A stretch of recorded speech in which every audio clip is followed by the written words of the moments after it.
大家好，歡迎嚟到雪梨子探員尋真對話篇嘅第4輯。上一輯採訪咗美王哈迪斯，咁我哋就唔可以忘記奧林匹斯之主宙斯大人啦。咁我哋第4輯嘅嘉賓非佢莫屬。宙斯大人你好啊，請問係咪喺度啊？方唔方便接受訪問？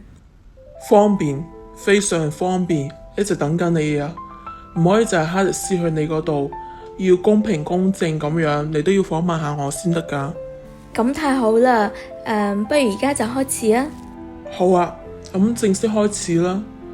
哈迪斯講嗰啲我就唔多補充啦。我就講下我要講嘅。神話傳說中係話我掌管奧林匹斯，咁世人其實係唔知道奧林匹斯喺邊度，甚至係對應喺凡間嘅地址都唔知道。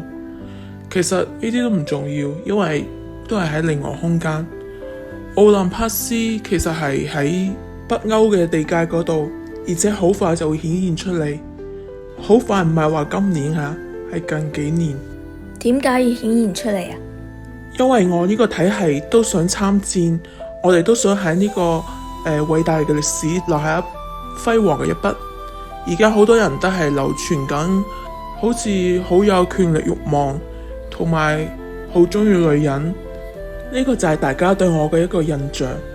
其實身為一個神，一個有自己子民需要庇護嘅神，咁樣嘅一個謠言應該係唔啱嘅。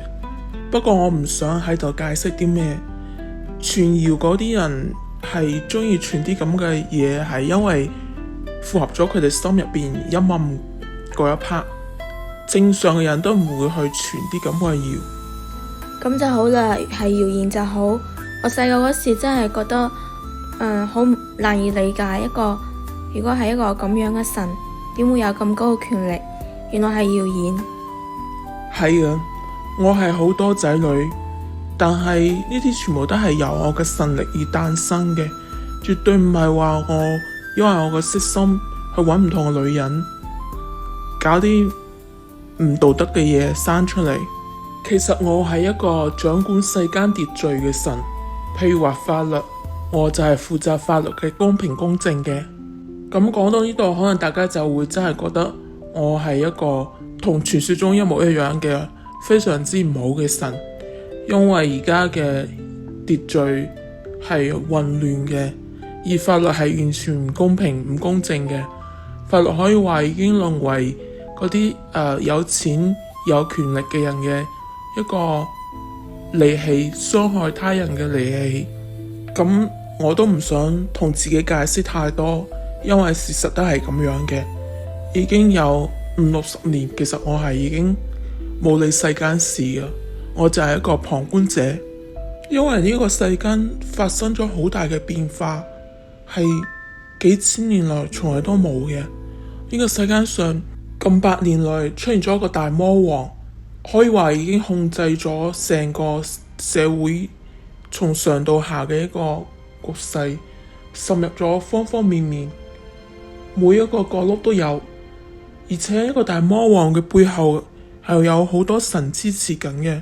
咁由今年開始，2025年開始，個天象發生咗一個徹底嘅變化。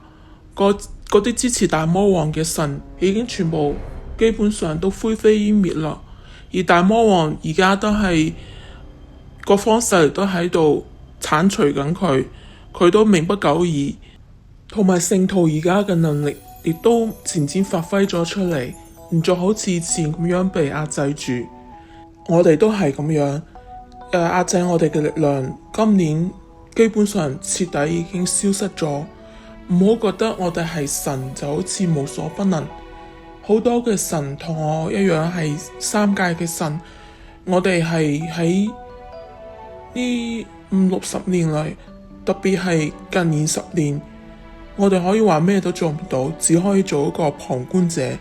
就係因為呢一種力量，而且我哋好多時候分辨唔出嚟究竟發生咗咩事。好似我咁，呢幾十年來，我一直喺度觀察緊每一個人，每一件事，我都有做詳細嘅記錄。今年正邪大戰開始咁激烈，壓制我嘅力量亦都消失咗，所以我一定會參戰，我一定會履行我自己秩序之神嘅責任，為呢個社會、為呢個世間、為呢個人間嘅清明做分貢獻。咁太好啦！咁係咪即係話法律會恢復公正，同埋呢個世間都會變得好有秩序？未來一定係咁樣嘅，不過我而家同埋其他好多神，我哋主要係參戰正邪之戰。咁其實你係負責全球啊，定係你有區域嘅一個局限㗎？北歐，我主要係負責北歐。好多喺正邪之戰受咗傷嗰啲細嘅魔頭會嚟到去北歐，咁我就會負責消滅佢哋。你幾時搬咗去北歐㗎？南歐唔理㗎啦。2000年前就搬咗㗎啦，我啲子民亦都喺北歐投身咗。南歐嗰度而家好複雜。咁你奧林匹斯其他嘅神阿波羅啊、雅典娜佢哋仲喺唔喺度啊？你講呢兩位而家都投身咗喺人間，喺中國嗰度。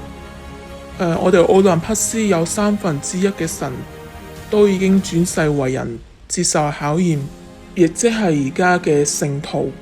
如果佢哋可以通過考驗，咁就會重歸神位。但係如果迷失自我，同大魔王同流合污嘅話，就會俾歷史所淘汰。咁希望佢哋個個都可以做得好好，因為真係好鍾意佢哋。今日仲有咩需要補充嘅呢？基本上講咗要講噶啦，咁就希望人類可以自己把握機會，機會係一直俾到好盡好盡噶。每一次，唔多講啦，希望自己把握啦。咁多謝宙斯大人，我哋今日嘅節目就到呢度啦，下次再見，拜拜。